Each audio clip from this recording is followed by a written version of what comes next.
Our story begins with a man consumed by a singular obsession to stand at the absolute pinnacle of martial arts. Yet reality proved cruel. No matter how many years he dedicated to training, no matter how much blood and sweat he poured into his craft, the summit remained just beyond his grasp. He simply lacked the natural talent to reach the heights he desperately craved. But obsession has a way of drowning out reason. Instead of accepting his limitations, he turned to legend, chasing whispers of an ancient myth about a divine dragon that guarded a mystical golden fruit, rumored to bestow immortality upon those brave enough to consume it. After a brutal confrontation with the divine dragon guardian, he finally stood before the sacred tree. There it was, the legendary fruit bathed in radiant golden light, pulsing with an otherworldly aura that seemed to bend reality itself. Exhausted and bloodied, he collapsed atop the dragon's massive corpse, his gaze locked on the glowing prize. After regaining his strength, he rose to his feet and approached the tree with trembling hands. This was it. This fruit would grant him everything he'd sacrificed for. Without a moment's hesitation, he plucked the golden fruit and bit into it. Immediately, an explosive energy tore through his body, his veins igniting like wildfire as his very essence was reforged by divine power. This man was Gilfus Eldragon, renowned as the strongest warrior humanity had ever known. But even legends must face their twilight. Decades later, Gilfus lay frail and weak in his bed, surrounded by his descendants. His children and grandchildren whispered among themselves that his final moments were approaching. His eldest son clasped his father's weathered hand tightly, struggling to maintain composure. Gilfus, still the head of the Eldragon family, told them he wanted no tears, that his time had simply arrived. His son replied with a forced smile, voice breaking that the manor had already grown unbearably lonely after their mother's passing, and would feel even emptier without their father. But Gilfus urged him not to surrender to despair. As silence blanketed the room, Gilfus reflected on the golden fruit. Perhaps the old myths were never meant to be believed. Still, he felt grateful for the long life he'd lived and the family he'd built. He assured his loved ones that he had no regrets. But it was a lie. Even now, on death's doorstep, he couldn't release his dream. If only he had more time, he would continue chasing that unreachable peak. With that unfulfilled desire burning in his heart, Gilfus Eldragon took his final breath. Then the impossible happened. His eyes opened once more. Confusion flooded his mind. Was this merely sleep? Everything felt wrong. The room looked different. His body felt unnaturally light. When he finally examined his hands, shock paralyzed him. These tiny hands weren't his. He was an infant. As someone who had reached the 10th star of martial mastery, he couldn't comprehend how this transformation could occur without his awareness. Then understanding struck like lightning. The divine dragon. The golden fruit. The fruit hadn't granted immortality, but reincarnation. Though unexpected, excitement surged through him. He'd been given another chance. A second life to achieve what had eluded him before. Observing his surroundings, he realized he was in the annex of the Eldragon Manor. Somehow, he'd been reborn into his own bloodline. The room was filled with other newborns. Before he could process why so many infants were gathered here, a group of attendants entered carrying feeding bottles. But something was wrong. Instead of milk, the bottles contained a crimson liquid. Gilfus watched as they poured the strange substance into the bottles. Suddenly they grabbed a goblin and forced the bottle into its mouth. Within seconds, the creature convulsed violently. A scarlet light erupted from its body before it exploded in a horrific spray of blood. Terror gripped Gilfus. What kind of ritual was this? One attendant calmly noted that they needed to adjust the water ratio to make the mixture safe. As they began feeding the red liquid to the other infants, an attendant picked up Gilfus. He instantly recognized the overwhelming energy emanating from the bottle. This was dragon blood, and it was far too potent for a newborn's fragile body to withstand. Before he could resist, the bottle was pressed to his lips. Instinct took over and he began drinking.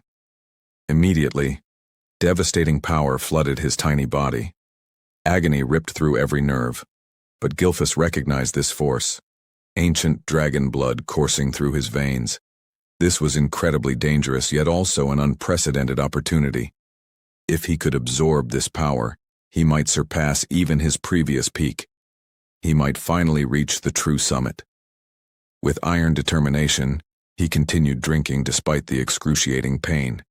His veins bulged grotesquely, his body convulsing, but his will remained unshakable. "I am Gilfus Eldragon," he repeated internally, enduring until miraculously, he survived.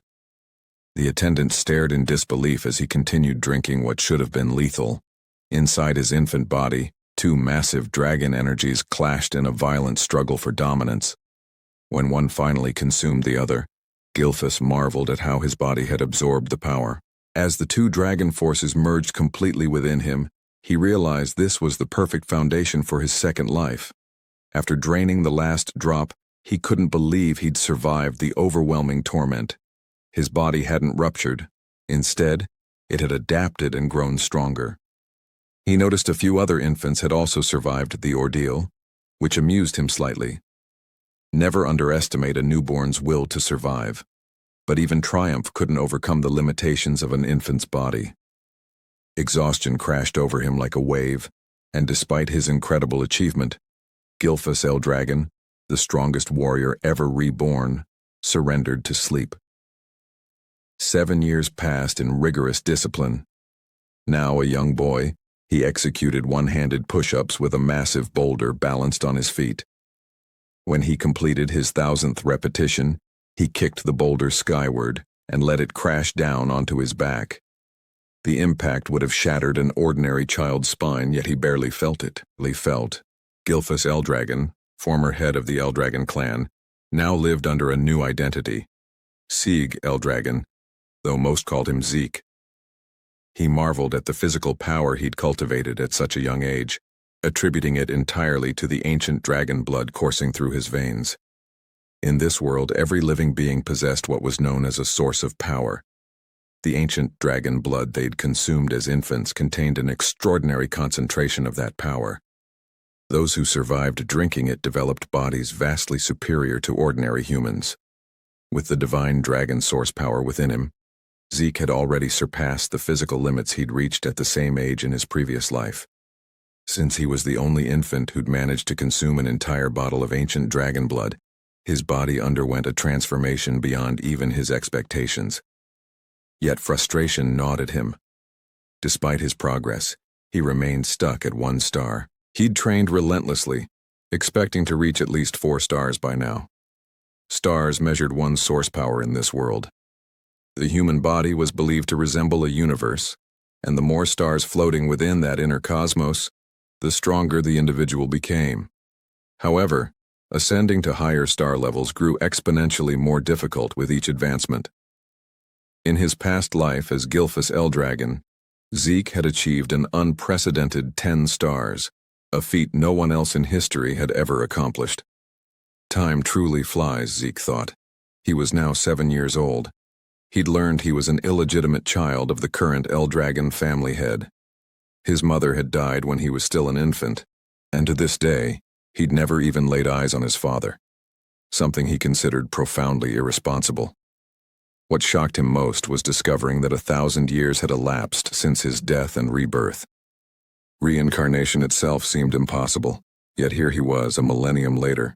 The world had transformed dramatically. It had become an era where only the strongest survived. The most glaring evidence was the practice of feeding infants ancient dragon blood, followed by a brutal ritual known as the dragon trial. Only those who survived both the blood consumption and the dragon trial earned the right to receive education and training as Eldragon warriors. Naturally, Zeke should have been among them. Yet whenever he questioned the servant assigned to care for him about why no instructor had been sent, he would only reply that he wasn't permitted to answer. Even after turning 7, Zeke had never received a single formal lesson. Isn't that strange? Zeke wondered aloud. Every child who survived the dragon trial was supposed to begin combat training. Everyone except him. Day after day he lived in isolation with only a servant for company, When he confronted the man about this treatment, the servant simply asked what was wrong with the arrangement. Zeke sighed, acknowledging that for now, physical conditioning mattered more than formal combat instruction. After all, he could teach himself if necessary. He'd once been a 10-star warrior. He then requested information about the other surviving infants or anything about the main family, but once again, the servant refused, claiming he wasn't authorized to disclose such details. Frustration darkened Zeke's expression. "Will you always refuse to answer me?" he asked sharply. The servant bowed his head, repeating that he couldn't discuss such matters. "Isn't it cruel," Zeke asked bitterly, "treating me like this?" But the servant explained he was merely following orders. His duty was to attend to Zeke's daily needs, nothing more. The servant, a 3-star level practitioner, could have easily taught Zeke basic combat techniques, yet Zeke had no interest in such elementary lessons. After 7 years of living with this man, he'd grown accustomed to the same hollow responses. Finally, Zeke decided to leave and head into the forest. The servant said nothing, merely watching as Zeke walked away. So he's really just going to let me go, Zeke thought with mild irritation. Deep in the forest, Zeke uprooted wild, poisonous herbs and consumed them without hesitation. The taste was revolting, but this was part of his training regimen. Suddenly he sensed something. He took a deep breath, forcing himself to remain calm. "Be patient," he repeated internally. He could feel someone or something observing him from a distance, tracking his every movement. No matter how hard he tried, he couldn't shake the presence. After several moments, Zeke sighed. "They followed me all the way here," he muttered. When he could no longer tolerate the surveillance, he called out, "You might as well come out if you've got something to say." Then he moved into the tall grass, concealing himself. Moments later, while crouched in the vegetation, Zeke detected a dark, oppressive aura nearby. When he looked toward the source, he saw a creature known as an anger boar. What is that aura, he wondered. The black mist surrounding the beast was something he'd never encountered before, not even 1,000 years ago. As the anger boar grazed peacefully, Zeke suddenly stood and revealed himself, startling the creature. It charged immediately, and rather than fear, a smile crossed Zeke's face. He was genuinely thrilled to fight it. The boar lunged forward, but Zeke swiftly dodged, gathering golden energy into his fist. With a devastating strike, he unleashed an explosion that tore through the anger boar's body. He couldn't help but grin at the result. His attack had been far more powerful than expected. Even as a 1-star practitioner, his strength surpassed most at the same level. Hoisting the slain creature over his shoulder, Zeke muttered, "It'll be even better once I raise my star level." He was exhausted. 7 years of being ignored and isolated by the Eldragon family had worn him down. He wondered if it was time to leave and travel independently, perhaps even venture toward the ocean and explore what this new world had to offer. Meanwhile, in the distance, a cloaked figure observed from the shadows. "What's going on with that boy?" he muttered to himself. "Without any formal training, he's already reached 1-star level, and he killed that anger boar with a single strike." What puzzled the observer even more was how Zeke had managed to detect his presence. "That child isn't ordinary," he said quietly. He recalled that Zeke's mother had died young, and his father, the current family, had shown absolutely no interest in the boy. Without proper guidance or mentorship, the child shouldn't have developed this level of strength. Still, as the son of the Eldragon head, illegitimate or not, Zeke was bound to remain under the clan's surveillance. That was precisely why someone of his caliber had been assigned to monitor the boy from the shadows. An illegitimate son, yet the blood of the family head runs through his veins, the man whispered. Could that be the source of his strength? Uncertain but intrigued, he chuckled softly. That kid will be fascinating to watch in the future. Then he vanished into the darkness. Back at Zeke's residence, the boy was packing his belongings, preparing to embark on his journey. But suddenly, he sensed several powerful presences approaching. 3 4-star practitioners and 1 5-star. What are they doing here? He thought, moving quietly to the door to eavesdrop. From their conversation, he heard them commenting on how fresh and clean the air was in such a remote location, and how peaceful it felt since there were no nearby rifts. Hearing this, Zeke concluded they weren't assassins. They didn't sound hostile at all. Deciding to confront them directly, he opened his door and asked what business they had there. The group froze in surprise. Then Zeke noticed the emblem embroidered on their clothing, the mark of the L-Dragon clan. L-Dragon, he muttered under his breath, wondering what they wanted from him. The men quickly bowed respectfully. "It's an honor to finally meet you, young Master Zeke," their leader said. "We've been sent to escort you to the site of your examination." Examination? Zeke frowned in confusion. Annoyance flickered across his face. "They expect me to take an exam," he muttered, "even though they haven't taught me a damn thing." Several days later, Zeke could hardly believe he'd returned to the main estate of the L-Dragon family. He wasn't brought here to live within the main estate again, but rather for another purpose entirely. Before he could enter, they instructed him to change out of his travel-worn clothes first. As he prepared, Zeke learned about something known as the Dragon's Nest. After 1,000 years, the L-Dragon family had established an academy that served all branches of their bloodline. Everyone born with any connection to the L-Dragon family dreamed of entering this prestigious dragon's nest to receive proper education once they turned 7 years old. Today marked the entrance ceremony for that academy. Zeke was here to participate in the entrance examination. Even though he'd learned nothing about the modern generation of his family, taking the exam was mandatory. Zeke immediately felt disheartened when he realized this was the true reason they'd brought him here.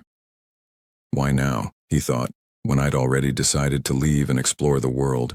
While sitting by the academy gate, a boy from Orscale village approached him. It was Rangus, who asked if he was all right and what seemed to be troubling him. When Zeke asked who he was, the boy formally introduced himself as Rangus and explained he'd approached because Zeke looked distressed. "Is that so?" Zeke replied casually. After observing the flow of energy within Rangus's body, Zeke quietly noted that the boy seemed shy but possessed an unusually strong sense of perception. Zeke then apologized for his demeanor, introducing himself in return, and admitting his mind was in chaos because he had no idea what the exam would entail. "Is that all?" Rangus said, feeling slightly nervous at the mention of the test. Still, he explained that the annual entrance examination for the Dragon's Nest didn't really change much from year to year. But when Zeke admitted he knew absolutely nothing about the exam, Rangus was shocked. Taking the test without any knowledge. Wasn't that far too reckless and dangerous? Just as Rangus was about to explain the exam details, a loud and arrogant voice suddenly interrupted them. A boastful boy shouted, calling Rangus a weakling. Rangus turned around in shock and immediately recognized the speaker. It was Ritan, also from Orscale village. Mocking him cruelly, Ritan asked why he was here, suggesting he must have gotten lost to end up at the Dragon's Nest. He even told him it would be better to go home before he got hurt. "I'm here to take the entrance exam," Rangus replied, though his voice trembled as Ritan drew closer, asking if he was seriously going to take the test. Ritan clutched his stomach and burst out laughing, declaring it was impossible for Rangus to pass. He even insulted Rangus's father, sneering, "Your father's a pseudo-dragon, right? What could the son of a pseudo-dragon possibly accomplish?"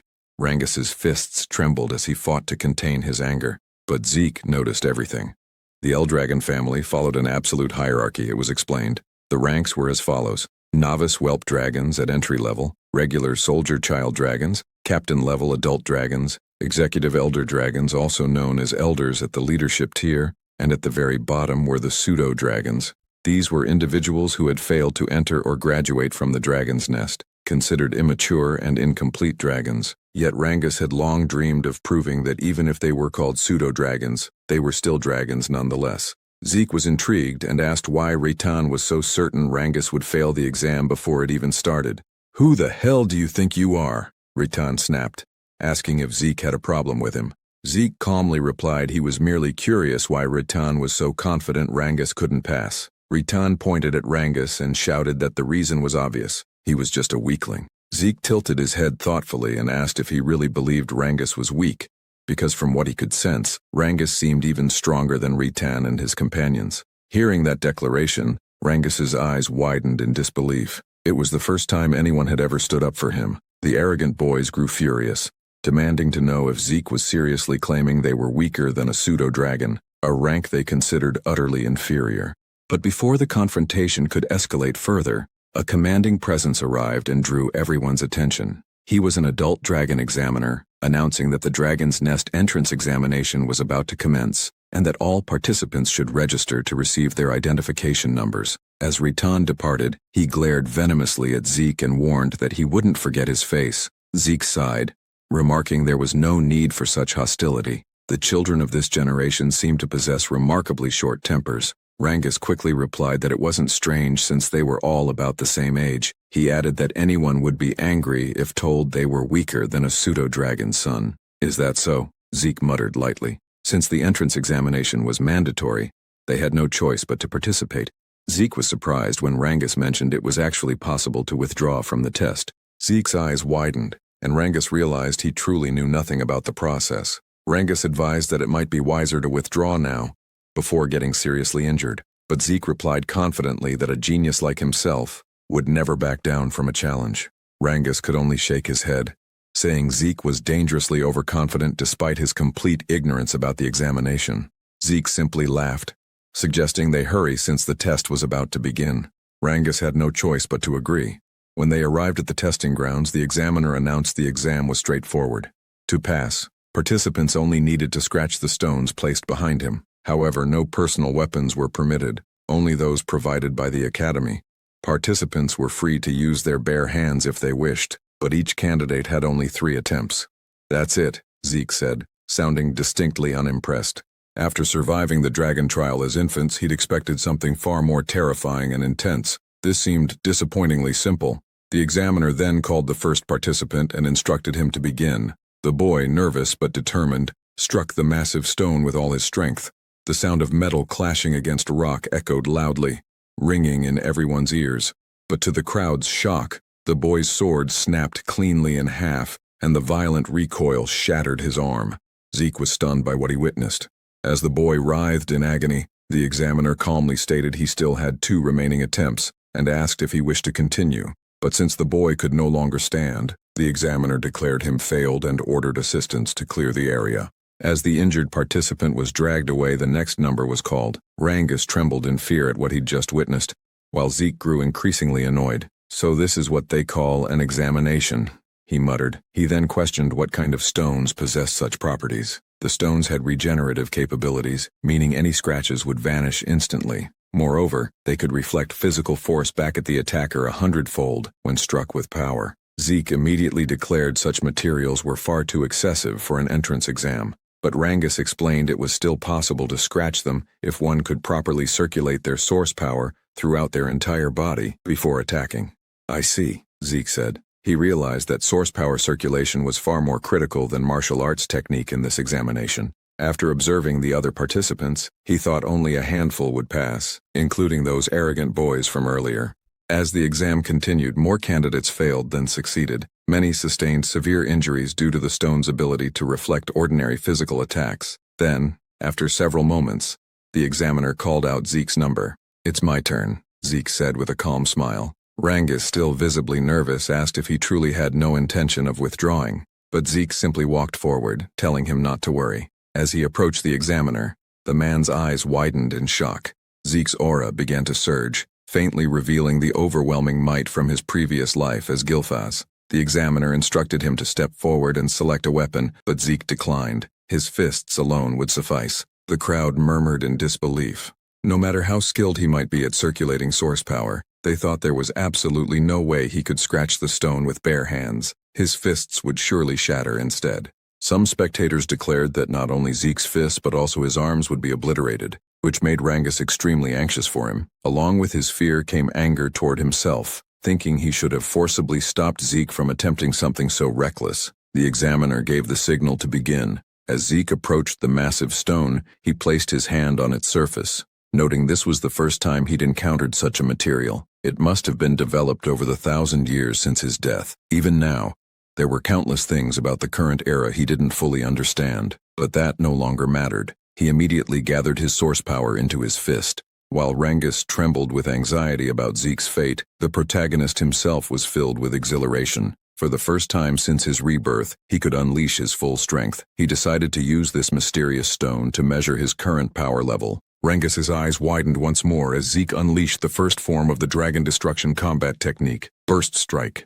A tremendous surge of energy erupted from the impact, Fragments of shattered rock flew in every direction, and the violent shockwave sent dust and debris swirling through the air. In awe yet defensive, Rangus quickly shielded himself from the devastating aftermath, while the examiner's eyes widened in absolute disbelief at what he'd just witnessed. As the dust began to settle, Zeke stood there with a satisfied smile, remarking that the technique he'd used still seemed too powerful for his current physical condition. Despite the severe injuries covering his hand, he laughed at himself, realizing he still required far more intensive training. The other participants stood speechless at what they'd seen. Reitan looked both shocked and irritated that Zeke had completely destroyed the enchanted stone. A woman observing from the sidelines commented that Zeke was truly fascinating. While the others still couldn't process what had transpired, Zeke waited happily for the examiner to announce the results. But the examiner remained frozen in shock. The stone Zeke had obliterated was designed to regenerate itself, and only practitioners who had already reached 4-star level or higher were supposed to possess the capability to break it.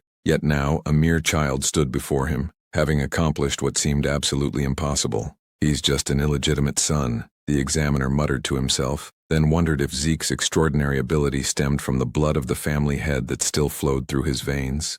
The examiner also realized that the technique Zeke had used seemed strangely familiar, as if he'd witnessed it somewhere before. Still dazed by the display of power, the examiner didn't respond immediately. Zeke called out impatiently, demanding to know the result. Snapping back to his senses, the examiner finally declared that Zeke had passed the examination. One of the assistants then handed Zeke a small bottle containing a green liquid. Curious, Zeke asked what it was, but the man only asked if he could move along since he was blocking the testing area. Annoyed, Zeke frowned and muttered whether everyone in this generation was this rude. Before he could complain further, Rangus ran up to him with unbridled excitement, praising Zeke's incredible performance. Zeke grinned proudly and declared it was nothing extraordinary. He then inquired about the mysterious liquid, and Rangus explained it was a healing potion, the standard medicinal preparation of the Eldragon family. "Healing potion," Zeke repeated with interest. Rangus confirmed it. Since Zeke was an illegitimate son of the family, he initially suspected it might be poison. However, since Rangus had vouched for its authenticity, he wondered if it might actually be a rare spiritual medicine. The elixir was crafted from extraordinarily rare materials, herbs found only in hidden secret realms, combined with the pure source power of divine beasts and the essence of elusive phantom creatures. When consumed, it could heal not only fresh wounds but also old scars and lingering injuries. Additionally, it could enhance one's source power reserves. Because the ingredients were so scarce and the refinement process so complex, such elixirs were rarely encountered in the world. After drinking it, Zeke was genuinely amazed by its immediate effect on his body. "Is this really a spiritual medicine?" he asked Rangus. Rangus replied that he didn't understand what spiritual medicine meant, but he was certain the Eldragon family's potions were of far superior quality than any commercial products available outside their domain. Rangus then asked if the potion's effect surprised Zeke that much. Of course, Zeke explained, noting it had healed both his serious injuries and the accumulated strain from his training. However, he observed that unlike true spiritual medicine, it didn't appear to significantly boost his source power. Rangus countered that he was even more amazed by Zeke himself, to which Zeke chuckled and told him not to joke around. Zeke reflected internally that the potion's existence demonstrated how far knowledge and refinement techniques had advanced over the past 1,000 years. Rangus praised Zeke's strength once more, and Zeke boldly declared that his ultimate dream was to become the absolute strongest of all. Soon, the examiner announced that Reitan had also passed the test, along with his companions. Zeke expected as much from their skill level, but then Rangus trembled nervously when his number was called. Despite his obvious fear,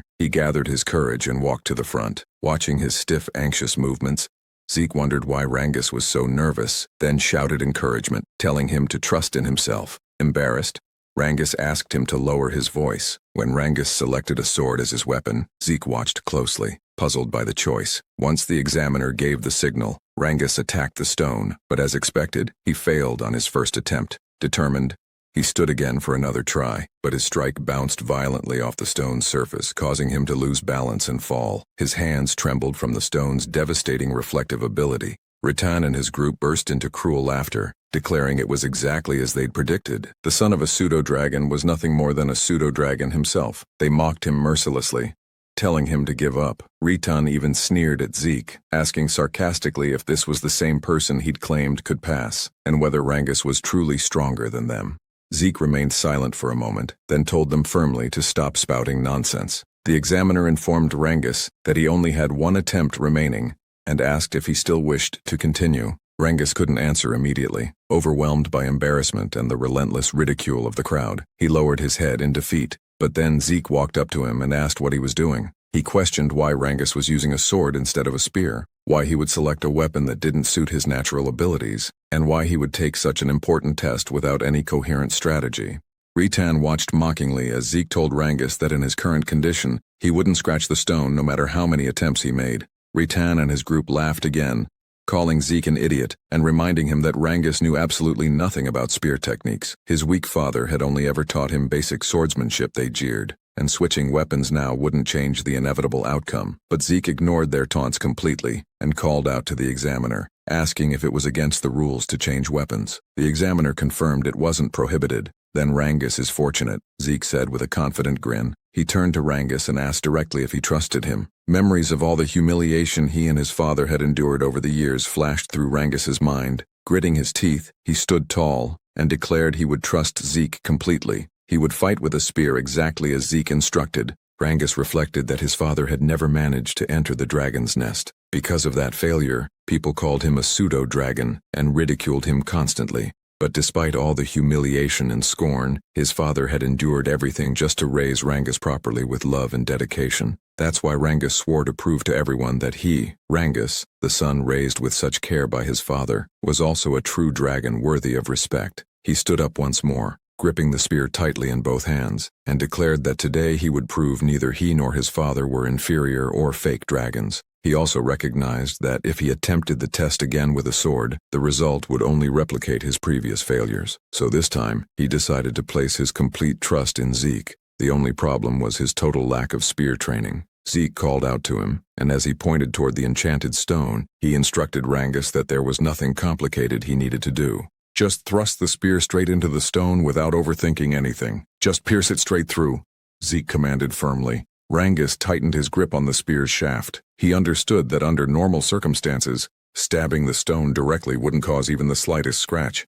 especially since it possessed such powerful regenerative properties. But Zeke was the very first person to ever stand up for him, defend him publicly, even though they had only met earlier that same day. It was something completely new and unfamiliar to him. But because of that unprecedented kindness, he chose to place his absolute faith in Zeke and believe in his own hidden strength. This time, he gathered his source power into the spear itself and immediately noticed something extraordinary. For years, he had wielded a sword diligently, yet he had never managed to wrap it in this much concentrated source energy, something he was now accomplishing effortlessly with the spear. With a determined battle cry, Rangus unleashed his full power and struck the stone with everything he possessed. Ritan nearly collapsed laughing, declaring it was exactly what he'd predicted. Changing weapons wouldn't magically help him pass the examination, but Rangus didn't stop his attack. He felt something fundamentally different this time, something genuinely powerful coursing through him. The spear in his hands felt like a natural extension of his own body. Then, as he drove the weapon forward with every ounce of strength he possessed, the spear pierced completely through the enchanted stone. The shock on Ritan's face and those of his companions was absolutely priceless. Even the examiners couldn't conceal their astonishment, delighted by what they'd just witnessed. Rangus hadn't merely scratched the stone's surface, he had driven straight through it entirely. Zeke immediately praised him enthusiastically, while Rangus himself could hardly believe what he'd accomplished. Even after the examiner officially declared that he had passed, Rangus still asked in disbelief whether he'd truly succeeded. Zeke smiled warmly, wrapped an arm around his shoulder and confirmed it absolutely. Overwhelmed with pure joy, Rangus nearly cried as he embraced Zeke tightly, shouting repeatedly that he'd done it, that he'd actually passed the examination.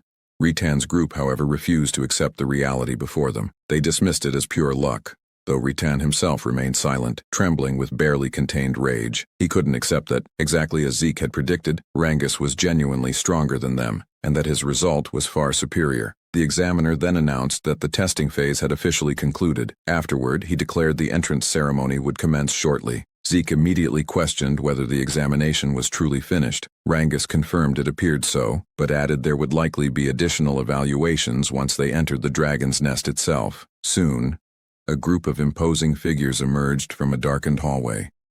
When they stepped into the light, the examiner announced that the head of the Eldragon family would now deliver a speech to congratulate those who had passed. The moment Zeke saw the man, He asked who the person with the cold, intimidating expression was. Rangus, visibly nervous, replied that it was the family head himself. That's the family head, Zeke said incredulously. Why does he look like that? He's not even smiling. He looks colder than ice. Rangus immediately covered Zeke's mouth, whispering urgently that it would be wisest if he remained quiet, repeating his desperate plea for silence. Zeke reluctantly nodded. When he examined the assembled group again, he observed that these individuals represented the current power structure of the Eldragon family. Some had reached 7-star level, while others were 6-star practitioners. To Zeke, their collective strength was genuinely impressive, especially since the current family head, Balsa Eldragon, was an 8-star level powerhouse. 1,000 years ago, only a handful of people had ever achieved that remarkable level. Still, Zeke wasn't certain how many such warriors existed in this current era.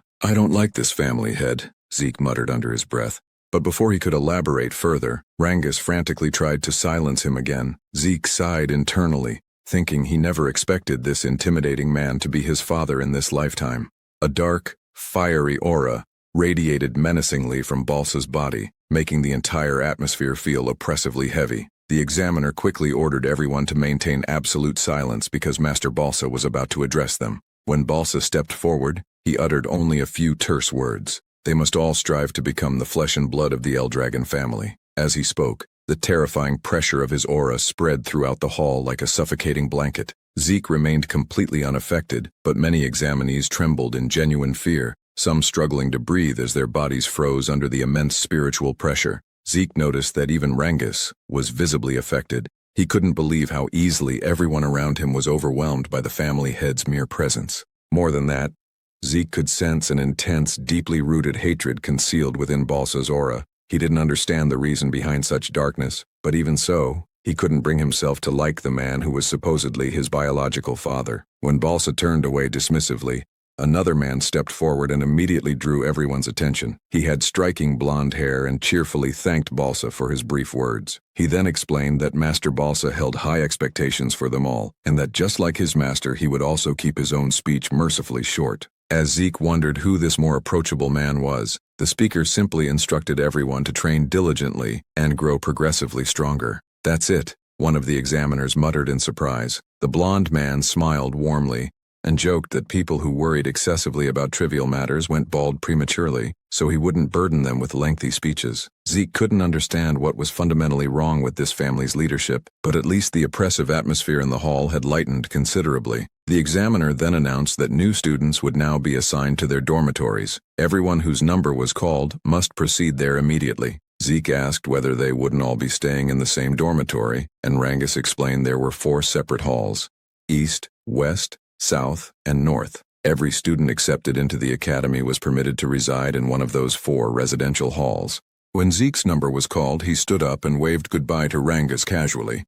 He was assigned to the East Hall. As he walked through the winding corridors, he commented that much had transformed in this place over the past millennium. After finally locating his designated room, he acknowledged he must have gotten lost since it had taken him considerable time to arrive, and his roommate had probably arrived first. When he opened the door, he cheerfully greeted his new roommate and apologized for his tardiness. He explained that from today onward they'd be sharing the same living space, but to his genuine surprise and delight, his new roommate turned out to be none other than Rangus himself. Zeke couldn't help but laugh heartily, declaring it seemed like fate kept deliberately linking them together. He asked if there was anything else scheduled for the remainder of the day, and Rangus confirmed their formal training would commence tomorrow morning. "Is that so?" Zeke said casually, prompting Rangus to question whether he hadn't listened to the examiner's earlier detailed explanation. Zeke admitted frankly that he hadn't paid attention on purpose. Rangus sighed wearily and suggested they should rest early since intensive training would begin the following day. As Zeke gazed contemplatively out the window at the night sky, he reflected on his original plan to escape from the Eldragon family and explore the world independently. But after what he'd discovered about the enchanted stone with its remarkable regenerative properties and the sophisticated healing potions, he realized he'd encountered many fascinating developments during the examination. If he genuinely wanted to comprehend all the dramatic changes that had occurred over the past 1,000 years,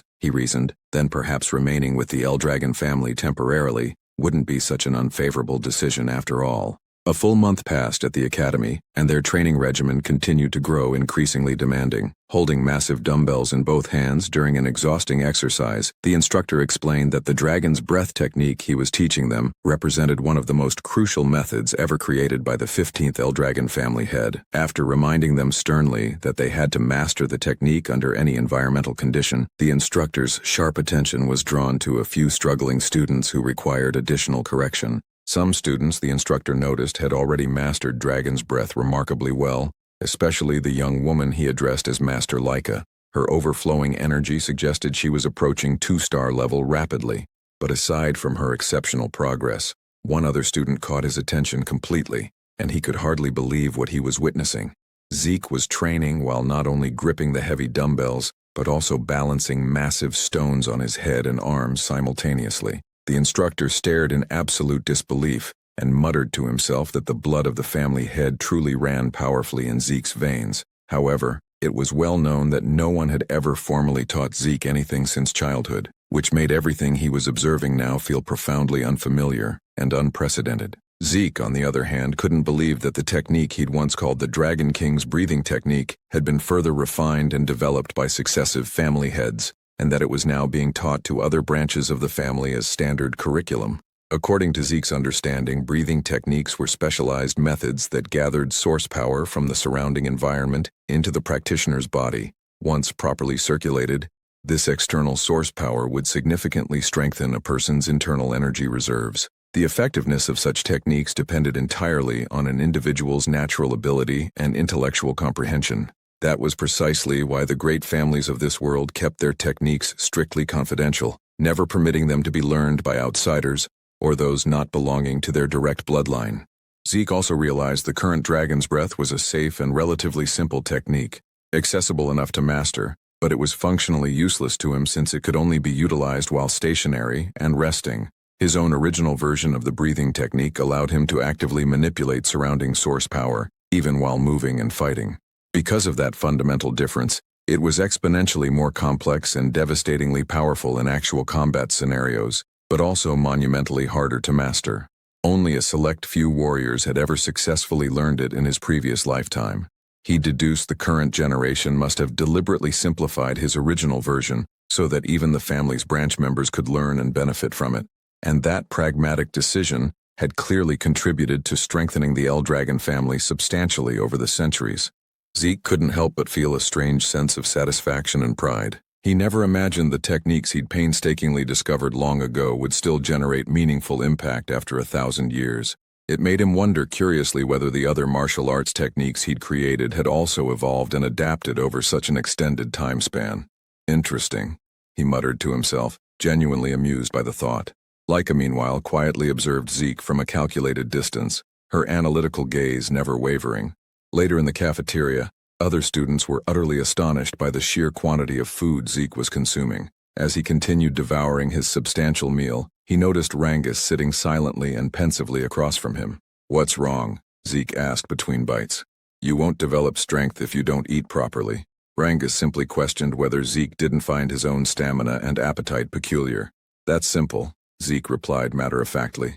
"You just need to consume more food if you want to grow stronger, train harder, push yourself beyond your limits." He even generously offered some of his abundant food to Rangus, but the latter politely declined, insisting he'd had sufficient portions. As Zeke contemplated how some students had clearly received extensive training even before entering the academy, a confident female voice suddenly interrupted his thoughts.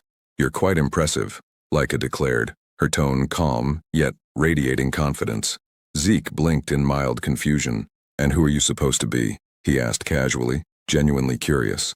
Rangus immediately choked on his food, whispering nervously in panic. "You don't know who she is." "Why, that's Master Leica, the daughter of the family head Lord Balsa himself." "Oh," Zeke said with complete indifference. "What do you want me to do about that?" "I don't know her." Rangus began sweating profusely, practically pleading. "You can't speak like that so disrespectfully. Master Leica is one of the official candidates to become the next family head. She's not someone you can address so casually." "Is that so?" Zeke replied dismissively. "Well, I'm a family head's child too. An illegitimate one, though." Rangus froze in absolute shock while Leica regarded him with renewed curiosity. "Is that actually true?" she asked with genuine interest.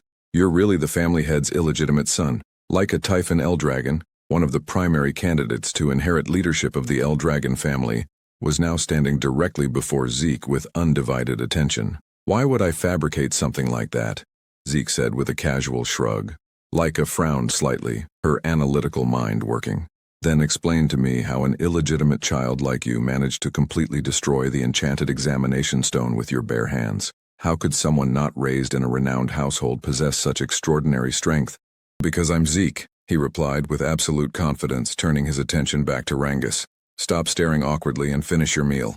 Both Laika and Rangus fell into momentary silence, processing his straightforward answer. Then Laika suddenly smiled with genuine intrigue.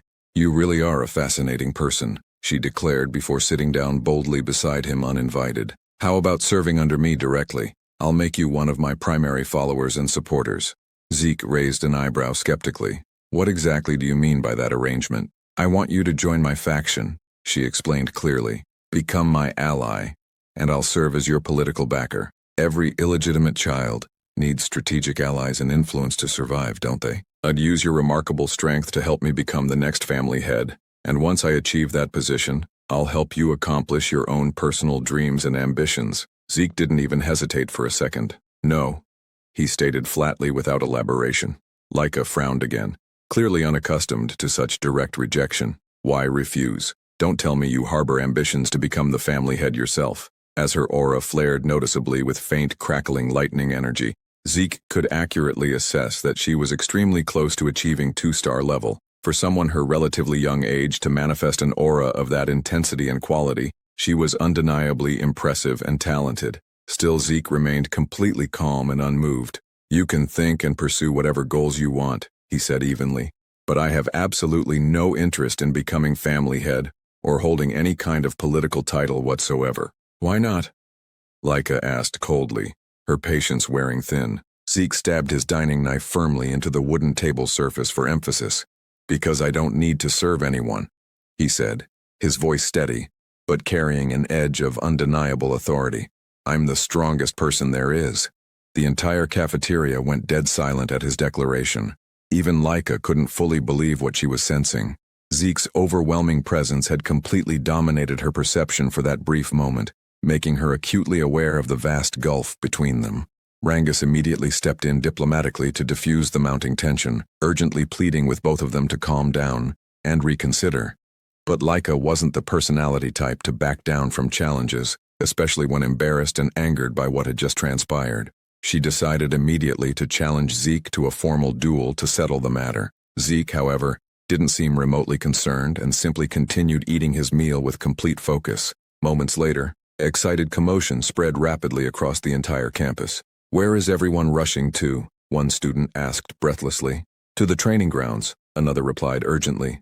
There's going to be a formal duel between members of the younger generation. Master Laika herself is fighting personally. What? Ours Master Laika from the prestigious Typhon family, someone exclaimed in disbelief. Who's possibly brave or foolish enough to challenge her directly? When the growing crowd arrived at the designated training grounds, everyone whispered feverishly among themselves, speculating intensely about who would dare face her in combat. Zeke, meanwhile, couldn't quite believe Laika was genuinely serious about conducting this duel. Are you completely all right with this decision? Rangus asked with extreme nervousness. You'll be fighting Master Laika directly in front of witnesses. Even if you address her as Master, I genuinely don't know who she is beyond a name, Zeke replied with brutal bluntness. Rangus sighed deeply in exasperation. You should at least demonstrate some basic respect now that I know you're also the family head's biological son. Do whatever you want, Zeke said dismissively. Still, Rangus felt compelled to explain the gravity of the situation. What's critically important right now is that you fully understand who you're actually challenging. Master Laika isn't just anyone in this family. She's the legitimate daughter of Lord Balsa Eldragon himself, and she also carries the distinguished blood of the Typhon family, one of the 4 great noble families that actively support the Eldragon clan politically and militarily. She's a recognized prodigy who mastered all fundamental forms of the Typhon family's hereditary lightning greatsword technique at an extraordinarily young age. Like her father's other legitimate children, she possesses terrifying natural talent. Zeke tilted his head in confusion. I didn't understand a single word of that explanation except that she's the family head's daughter. Rangus stared at him in disbelief. How do you not know any of this basic information? Because I don't, Zeke stated plainly. So don't interrogate me about it. Rangus blinked as Zeke suddenly laughed with genuine amusement. But since I don't know anything about her background, he said with an enthusiastic grin, that'll just make the fight significantly more entertaining. Sounds genuinely exciting to me. Rangus could only sigh deeply in mounting worry and concern. No matter how physically strong Zeke had proven himself, Master Leica operated on another level entirely in terms of technique and formal training. Why did you even accept her challenge in the first place? He asked desperately.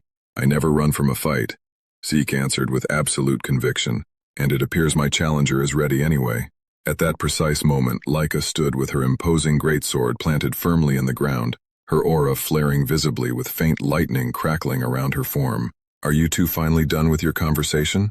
She asked with icy composure. Leica shouted impatiently, asking if they were finished talking, and Zeke confirmed he was completely ready.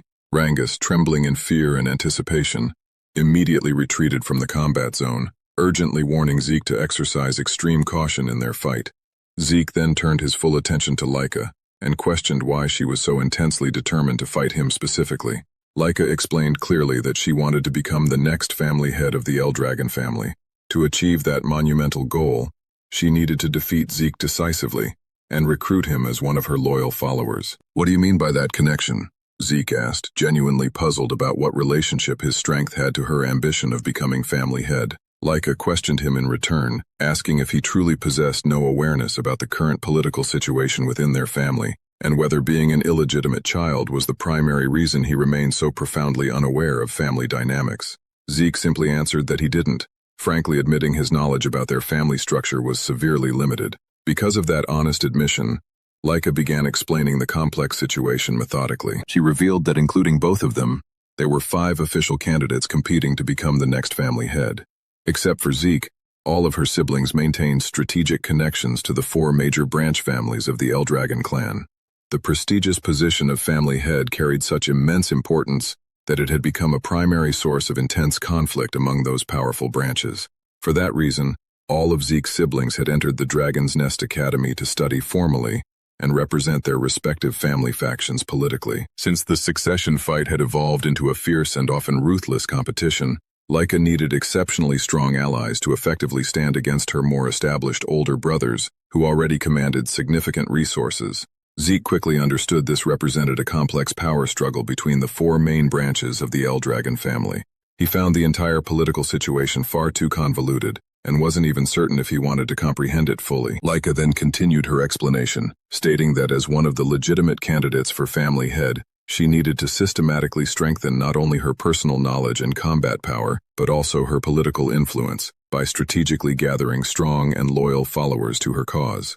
Without another word of warning, she charged straight toward Zeke with devastating speed, declaring she would defeat him decisively right then, to make him one of her subordinates. But Zeke effortlessly dodged her powerful opening strike, as well as the impressive flurry of subsequent attacks that followed in rapid succession. Still, Leica refused to allow him any escape routes, pressing her assault relentlessly. The gathered onlookers couldn't believe what they were witnessing unfold. The sheer speed of their movements was absolutely incredible to observe.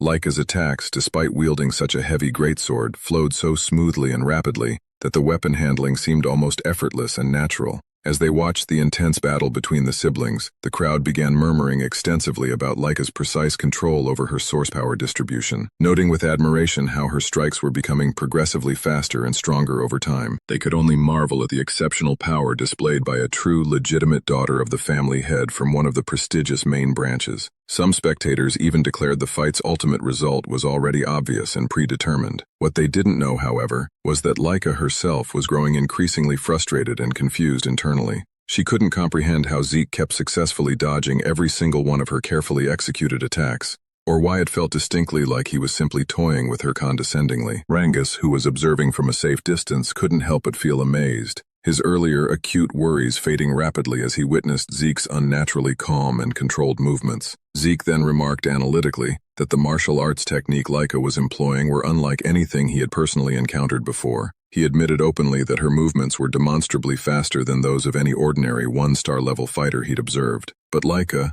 growing irritated by his casual commentary, shouted for him to stop talking unnecessarily and focus properly on their serious fight. Zeke clenched his fist deliberately and stated he was already completely focused, and that was precisely why he could unleash such a devastatingly powerful strike so easily. His punch landed squarely on target, and Laika immediately gagged violently from the overwhelming force. She fell heavily to her knees, gripping both her sword and stomach in intense pain. The spectators gasped collectively and began whispering feverishly among themselves, wondering aloud how Zeke had managed to avoid all of Laika's sophisticated attacks, and questioning who this mysterious boy truly was beneath the surface. As Laika struggled determinedly to stand once more, she asked why absolutely none of her strikes could successfully land compared to fighting other one-star practitioners. She knew with certainty she was substantially faster than typical opponents, so logically Zeke shouldn't possess the capability to keep pace with her enhanced speed.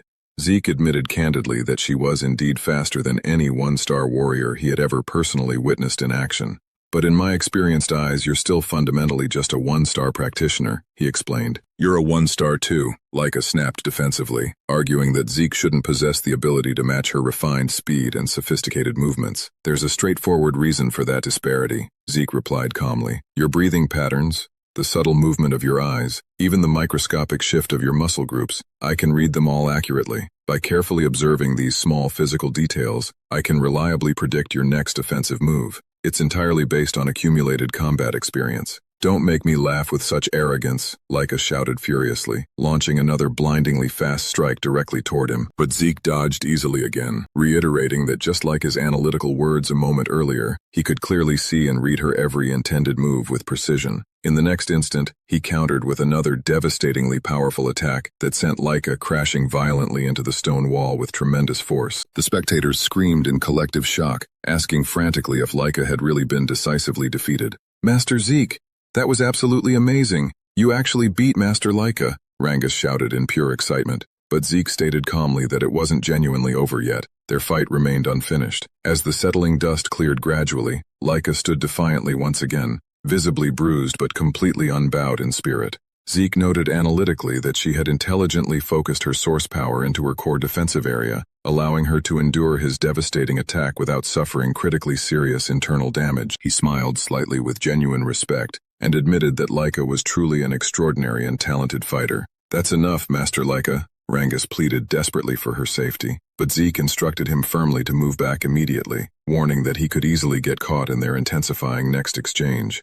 Zeke then detected an intense surge of concentrated aura flowing powerfully from Laika's body. He wondered with interest if she had just successfully advanced to the 2-star level mid-combat. The spectators noticed the dramatic transformation immediately as well. They couldn't be mistaken about what they were witnessing. The glowing, luminous mark manifesting on her body was definitive proof that she had indeed achieved 2-star status, with a distinctive white aura radiating outward. The 2-star level represented a critical developmental stage, where practitioners could actively channel source power directly into their martial arts techniques, even manifesting it externally, outside their physical body, as visible energy. Laika thanked Zeke earnestly, acknowledging that because of their intense confrontation, she had achieved the 2-star level significantly earlier than her training projections had anticipated. But because of that advancement, she declared with renewed confidence, you no longer have any realistic chance of winning this duel. With her aura blazing dramatically around her form, she charged toward Zeke with enhanced speed, her massive greatsword now surrounded by radiant, crackling power. Zeke only laughed with pure delight. He looked genuinely thrilled by this development. You've really improved dramatically, he said with obvious excitement, dodging another rapid enhanced strike. Your speed is absolutely incredible now with that power boost. But his expression suddenly shifted when he registered a sharp stinging sensation on his cheek. A shallow cut had appeared.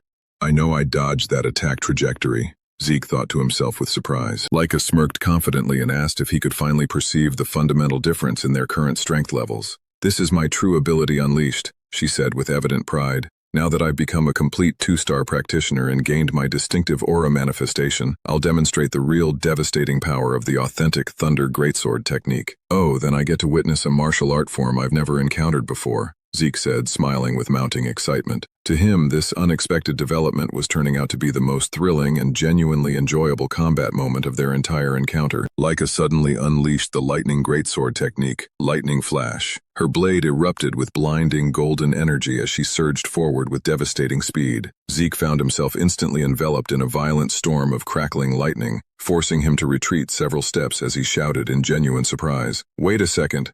What kind of technique is that? How can you manipulate raw lightning like that? Isn't this excessive for a sparring match?" Laika smirked confidently, driving her massive sword into the ground as brilliant golden light surged outward from the impact point. "You seem genuinely surprised," she said with calculated calm, already summoning her next attack. Lightning net. Electrical sparks erupted violently from the earth itself, forming an intricate glowing web of pure electricity that shot directly toward Zeke. He narrowly dodged the attack, rolling to safety at the last possible moment. As he landed and steadied himself, he muttered internally with growing concern. Her power has grown tremendously in such a short time. Her strength now is nothing like what it was before her advancement. At this rate, this fight won't be easy at all. The assembled audience murmured in collective awe, unable to conceal their astonishment at the dramatic shift in combat dynamics. Ever since Laika had successfully advanced to 2-star level mid-battle, the entire tide had completely turned in her favor.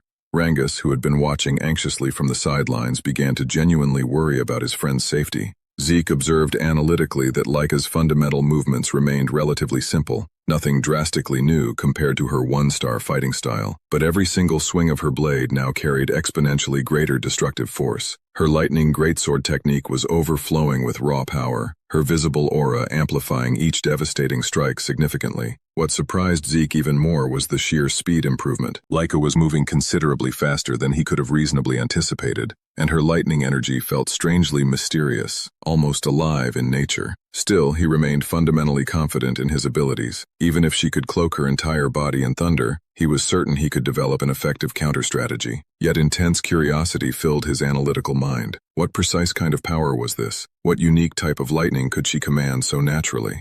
While continuously evading her relentless assaults, he studied her every subtle move with intense focus, carefully analyzing her aura's flow patterns and combat rhythm. Laika, noticing Zeke's calm smile as he gracefully danced away from her attacks, frowned with visible irritation. "You look far too relaxed for someone supposedly in a serious duel," she sneered coldly. "Let's see how long that casual confidence lasts." She dashed forward once more with explosive speed, her sword blazing brilliantly with concentrated light as she activated Swift Thunder, completely enveloping herself in golden lightning that crackled with raw energy. But again, Zeke evaded at the absolute last moment with precision timing. "She's moving as fast as lightning itself," he thought with genuine admiration, only for Laika to swing her massive sword mid-charge with devastating force. The powerful blow struck true this time, sending Zeke flying backward violently with a tremendous shockwave that scattered dust and debris explosively across the entire training field. Rangus gasped audibly and instinctively rushed toward Zeke out of sheer panic, but one of the watching spectators quickly grabbed his arm firmly to prevent him from interfering in the duel. Meanwhile, Zeke stood up slowly, his training clothes visibly scorched and smoking, but his iron will remained completely unshaken. Laika charged aggressively again without hesitation, unleashing another devastating lightning flash attack, striking him head-on with full force. Yet remarkably, Zeke still stood tall and defiant afterward, barely swaying. How is he still standing after taking that direct hit? Laika muttered in genuine disbelief, her brow furrowed deeply in confusion. Rangus broke free and ran desperately toward them, shouting urgently, "Master Laika, please stop. That's enough already. We've all clearly seen your superior strength." But Laika snapped back with cold authority. "Do you not understand the situation, Rangus? Stopping mid-battle would be a profound insult to Zeke's warrior spirit." Desperate and increasingly worried, Rangus turned directly to Zeke and begged earnestly, "Please, Master Zeke, surrender now. That's more than enough punishment."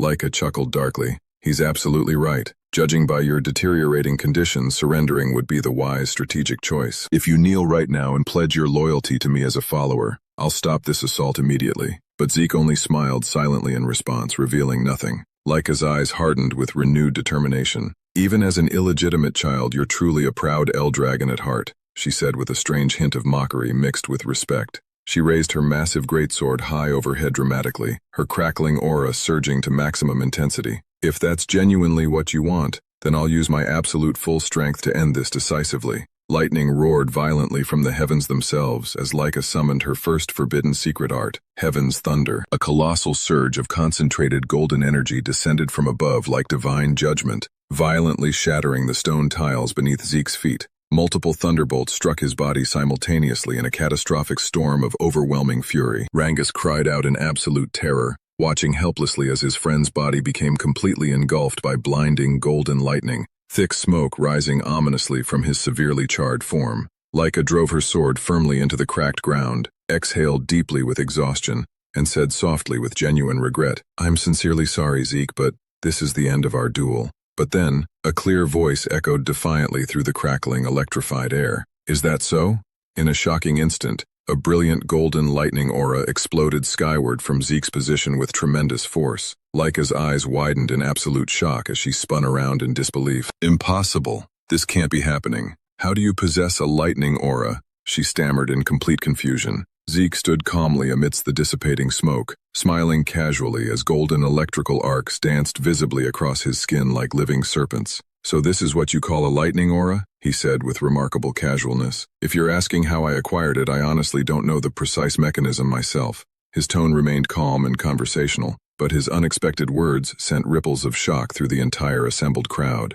"That's absolutely impossible," Laika whispered, fundamentally unable to believe what her eyes were clearly showing her. Zeke smirked with amusement. "The truth is, I deliberately let you hit me on purpose multiple times. I wanted to thoroughly study your lightning, how it flows through your body, how it behaves under stress, its fundamental properties. And somehow through that observation, I learned to replicate and use it myself." "That's utterly absurd," Laika snapped inwardly, her mind refusing to accept such an explanation. Zeke explained to himself internally that he had strategically taken Laika's powerful attacks because her unique lightning energy genuinely intrigued his analytical mind. While enduring her devastating strikes, he had continuously activated his Dragon King's breath technique in precise rhythm. The strange, mystical resonance between his ancient breathing method and her lightning caused concentrated golden energy to naturally gather within his body's energy channels.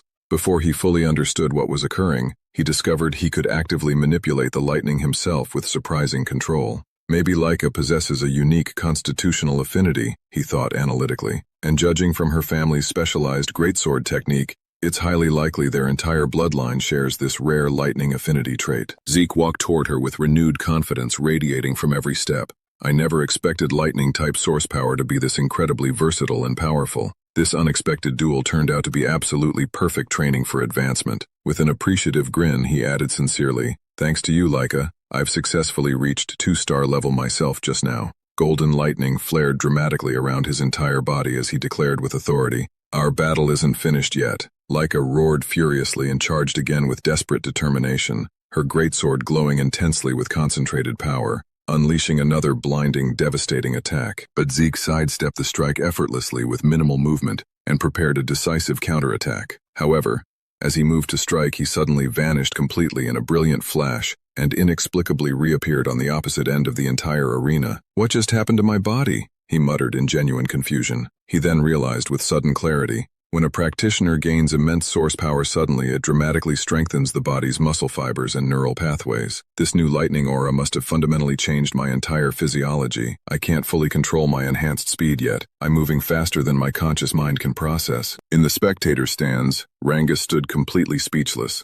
his mouth hanging open. He couldn't follow their movements anymore at all. Both fighters had become mere blurs of golden light and crackling thunder, moving at superhuman velocity. "Am I just imagining things, or has Laika not landed a single clean hit lately?" he wondered aloud in amazement. Increasingly frustrated, Laika shouted angrily, "Are you deliberately mocking me, Zeke? Stop toying with me like I'm some novice." "I'm genuinely not mocking you," Zeke replied with complete honesty. "But I will freely admit something important. You're a real threat to me, and I respect that immensely." He then lunged forward with explosive speed, delivering a devastatingly powerful kick, but Laika blocked it defensively with her sword's broadside, the tremendous force pushing her backward several meters across the arena floor. Zeke straightened his posture, smirking confidently. "I think it's appropriate time to end this properly." "End this?" Laika repeated skeptically, narrowing her eyes with suspicion. "Yes," Zeke confirmed calmly. "I've been thinking about creating a completely new technique for quite a while now, and this seems like the absolutely perfect opportunity to test it in actual combat." "Creating a new technique right now?" she said in utter disbelief at his audacity. Zeke nodded seriously. Exactly right. He paused thoughtfully for a brief moment, then murmured to himself, should I designate it as a first form, or maybe classify it as a special form technique? Laika blinked in confusion, her tactical mind spinning. Did he even receive any proper formal combat training? From which family lineage could he have possibly learned such advanced concepts? She wondered frantically, her thoughts racing uncontrollably. Before she could physically react or form a defensive posture, Zeke appeared directly beside her in a blinding flash, concentrated lightning surging visibly in his clenched fist. Dragon Destruction Combat Art Special Form, Lightning Peak, he shouted with absolute authority and power. The devastating attack struck her directly with overwhelming force, wrapping her entire body in a fierce maelstrom of golden thunder that crackled with apocalyptic intensity. Her body trembled violently from the electrical current, her fingers losing all strength as her beloved sword slipped from her weakened grasp. She fell heavily to her knees before him, residual electricity still crackling visibly around her defeated form. The entire arena fell into absolute stunned silence. Rangus and all the other spectators stared in complete disbelief at what had just transpired. Zeke had won decisively. Laika, lying weakly on the ground, exhaled shakily with profound exhaustion. After several long moments, she forced herself to sit up with trembling limbs, her body still shaking from the residual electrical shock. I can't believe I actually lost to him, she thought bitterly. I was supposed to become the next family head without question. I absolutely can't afford to lose to anyone, especially not to an illegitimate son, she reflected with deep internal conflict. Zeke approached her slowly, offering his hand with genuine warmth and respect. You were absolutely amazing, Laika. Truly impressively strong, he said with complete sincerity. It's always genuinely exciting to learn something entirely new in combat. This fight was absolutely worth every moment. Smiling warmly with authentic friendliness, he added graciously, it would be incredibly boring if this was the last time we ever fought seriously. Let's have another challenging sparring match sometime in the future. Laika froze completely, her cheeks turning noticeably red as she stared at his outstretched hand hovering before her. Despite her crushing defeat and wounded pride, she felt a faint warmth of unexpected happiness spreading through her chest. Perhaps it stemmed from residual pride in her performance. Or perhaps for the very first time in her life, she was experiencing genuine admiration for an equal. What happens when the weakest link in a legendary dragon family suddenly defeats the heir everyone feared? Chapter 9 reveals the shockwaves that follow, and the cold family head who's been watching from the shadows finally makes his move. After their intense duel, Zeke flashed a confident grin and told Laika they should definitely clash again sometime. He admitted he was already looking forward to their rematch. Despite her embarrassment, Laika reached out and clasped his hand, acknowledging her loss with surprising grace. She'd given everything she had, and she knew it. But while students celebrated and gossiped at the academy, something far darker was unfolding in another realm entirely. Deep within a dimensional rift crawling with hostile creatures, Balsa Eldragon stood alone amidst a sea of snarling monsters. This man was no ordinary warrior. He was Zeke and Laika's father, the current head of the entire Eldragon clan, and an 8-star powerhouse whose very presence could suffocate the unprepared. The creatures charged without hesitation, fangs bared and claws extended. Balsa's eyes ignited with radiant energy as he unleashed a crushing wave of pure dragon pressure that froze every beast mid-stride. Drawing his blade with surgical precision, he invoked the first form of the Dragon Destruction Combat Arts, Genesis. One fluid stroke was all it took. Every monster within range was cleaved cleanly in two, their bodies collapsing simultaneously, as Balsa sheathed his weapon without a second glance. As Eldragon soldiers rushed forward to confirm the kills, Balsa turned toward the rift's shimmering exit. But before he could leave, one of his men called out nervously. Balsa stopped without turning around and asked what the report was. The soldier hesitated, then delivered the news. Lady Laika had successfully reached 2-star level. Balsa's glowing eyes dimmed slightly. His response was ice cold. And what of it? The soldier swallowed hard and explained that achieving 2-star rank at only 7 years old was exceptional by any standard. With her natural talent, she'd likely reach 4-star or even 5-star level shortly after graduating from Dragon's Nest. Balsa's reply cut like a blade. Talent alone is meaningless. The next time you approach me, bring news of how she can serve our family's interests. If all you have are hollow accomplishments like this, don't waste my time. The soldier went silent as Balsa resumed walking. But just before the family head could step through the portal, the soldier added one more detail.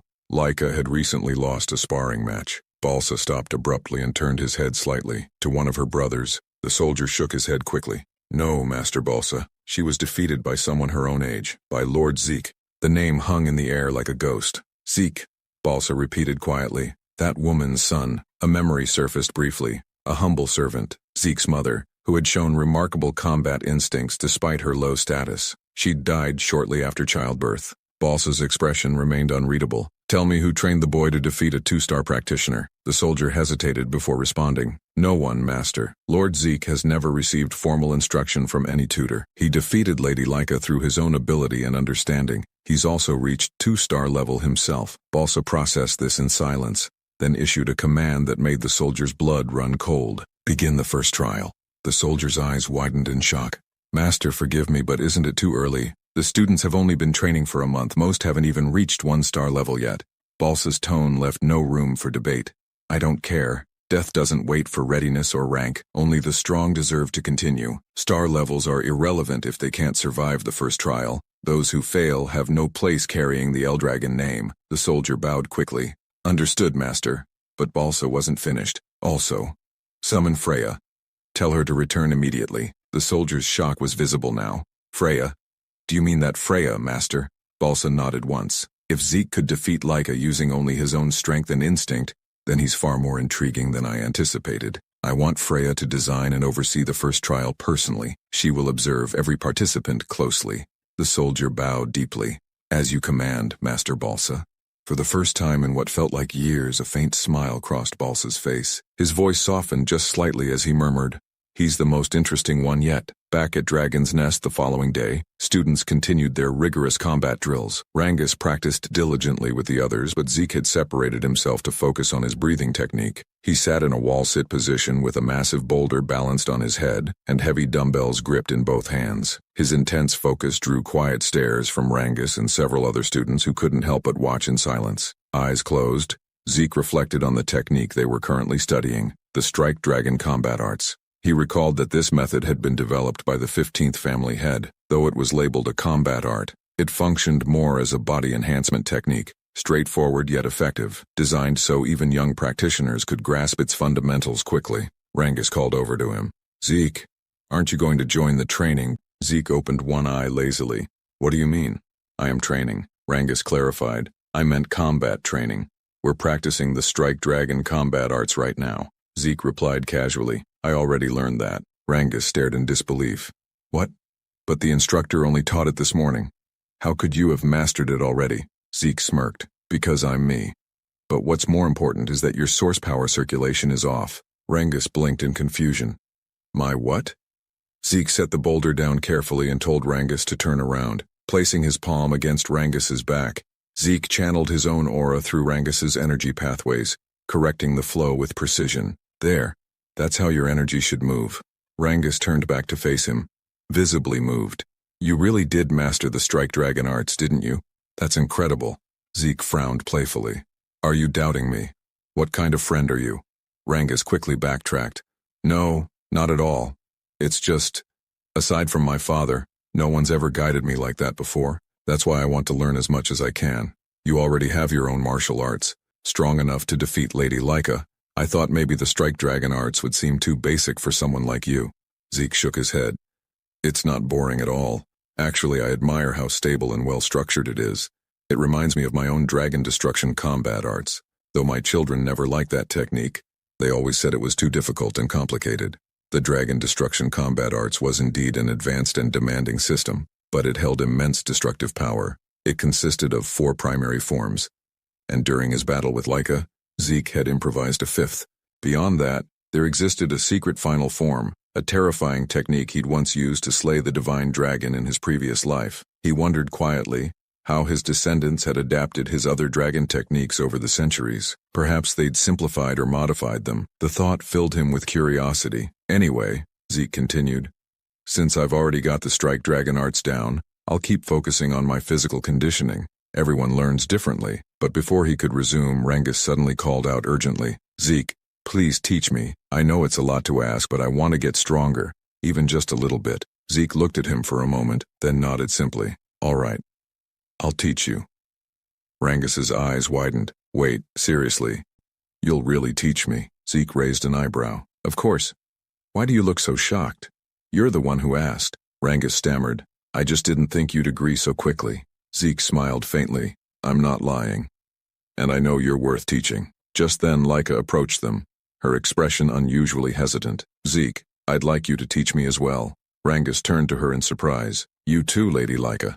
She met his gaze calmly. Is there a problem with that? Honestly, I used to believe no one my age could defeat me. As a candidate to lead the Eldragon family, I was confident in my strength. But yesterday's match shattered that pride completely. She paused, then continued with quiet determination. I still don't understand how you manifested lightning aura, or how you wield it even better than I do. But I want to become stronger, strong enough to surpass our older brothers, and strong enough to defeat you as well, Zeke. Please teach me. Zeke fell silent, considering her words carefully.